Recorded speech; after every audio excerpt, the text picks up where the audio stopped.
Salut, c'est Jean-Marc de l'Académie Running et Trail.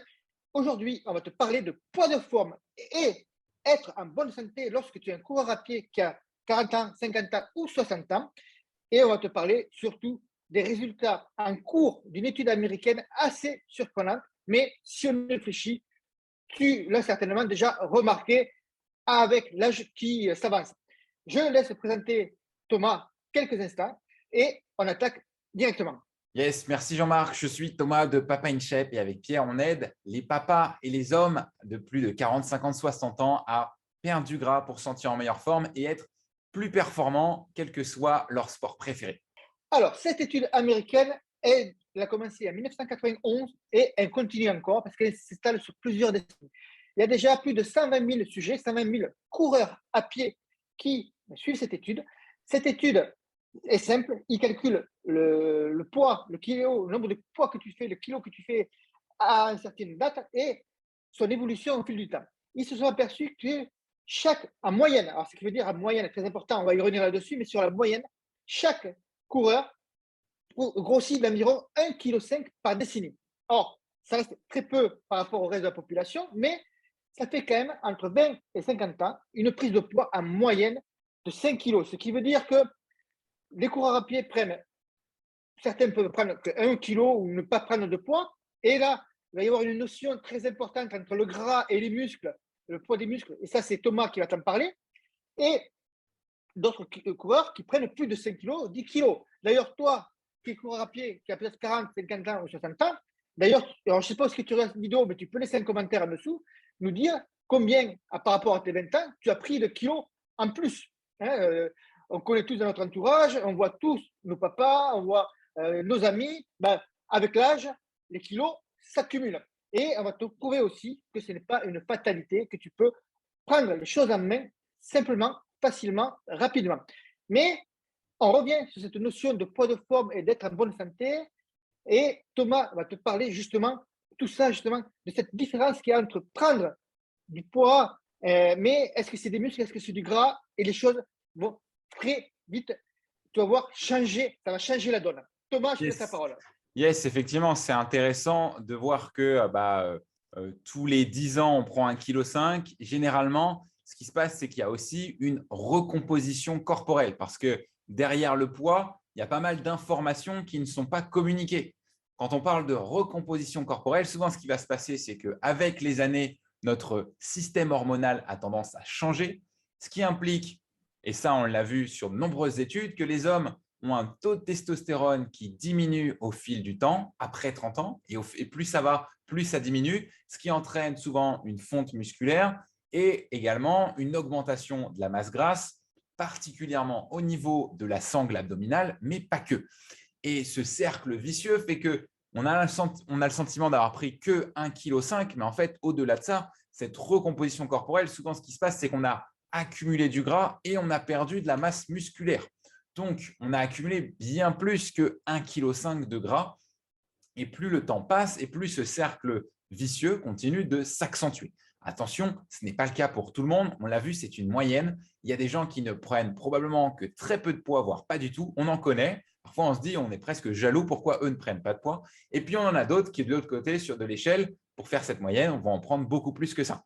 Du coup, ce qui est intéressant aussi de regarder, c'est que si tu veux avoir les bonnes informations, tu ne peux pas seulement monter sur la balance, tu dois corréler ça à d'autres informations pour être plus précis. Donc, la balance, c'est une information. L'autre source d'information que moi, j'adore énormément, c'est le tour de taille parce que le tour de taille, il évolue non pas en fonction de gains ou des pertes musculaires, il évolue uniquement en fonction d'un gain de masse grasse ou d'une perte de masse grasse et surtout chez nous, les hommes, le gras a tendance à se situer au niveau de la sangle abdominale. C'est très pertinent quand on est un homme. Et enfin, le troisième, c'est un peu plus moderne. Ce n'est pas toujours le plus fiable, mais c'est une source d'information qu'on peut mettre en corrélation avec les deux autres, celle de la balance connectée qui va nous indiquer notre pourcentage de masse grasse, notre pourcentage de masse musculaire, de tissu osseux, etc. etc. Voilà, c'est important, si tu veux bien connaître le score, de regarder au moins 2, voire 3 de ces facteurs pour savoir où est-ce que tu en es aujourd'hui. Et moi, j'aimerais apporter juste quelques petites deux précisions. Tout d'abord, sur la méthode qu'utilise Thomas, pour les papas, mais aussi pour tous les hommes de plus de 40 ans, parce que moi, je ne suis pas papa. Hein.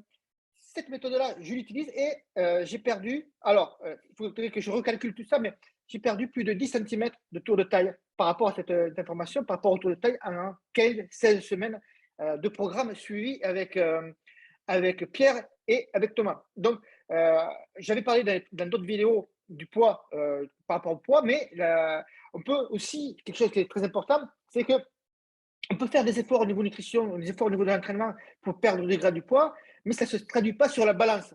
Très longtemps, j'ai perdu quelques kilos, 1, 2 kilos, tout ça, mais pourtant, ça faisait plusieurs semaines que j'étais là, mais dans le programme, mais j'ai perdu du tour de taille plus rapidement. En fait, je perds plus rapidement du tour de taille que du poids corporel en lui-même. Donc, c'est vrai que c'est très important de ne pas regarder uniquement le poids pour les hommes, donc forcément pour les hommes, de regarder le tour de taille. Et un autre sujet aussi intéressant, c'est qu'il faut oublier l'IMC. L'IMC pour les sportifs, ça ne veut strictement rien dire. Alors, l'IMC, ça s'obtient par une règle de calcul simple, c'est le poids par le carré de la taille en centimètres. Donc, l'IMC pour les hommes et pour les sportifs, il ne faut surtout pas le regarder parce que ce n'est pas un bon repère, car le muscle pèse beaucoup plus que le gras. Et donc, un sportif est forcément plus musclé qu'une personne sédentaire. Et l'IMC, au départ, à la base, elle est calculée, pas les sondages, mais les calculs qu'ils ont fait, les pourcentages qu'ils te donnent, c'est par rapport à un homme sédentaire. Et un sportif ne rentre pas du tout dans ce cadre-là. Donc, si tu bases ton poids par rapport à l'IMC et que tu es un sportif qui court régulièrement, qui fait du sport régulièrement, pas forcément la course à pied, oublie cet IMC et fais comme Thomas, regarde le poids et la taille. Le Yes, tour de taille, c'est très, très important. 100% d'accord. Moi, mon IMC est de 25,2. Je suis officiellement en surpoids selon l'IMC. Voilà. C'est simplement non adapté aux personnes sportives. Et je le confirme à 100%. Écoutez, si vous voulez avoir plus d'informations, plus de conseils, plus de recommandations, on vous a préparé un petit guide. C'est dans la description ou juste à la fin de cette vidéo. Vous pouvez cliquer juste en dessous pour le recevoir. C'est gratuit et on vous apporte un maximum d'informations pour relancer votre système hormonal. C'est particulièrement efficace pour les hommes qui ont plus de 40, 50, 60 ans, 70 ans et même notre doyen qui a plus de 80 ans et qui a perdu déjà plus de 6 kilos et qui est en pleine forme sans avoir eu à sacrifier tout ce qui était important pour lui. Voilà. Donc, c'est gratuit. Cliquez en dessous pour le retrouver.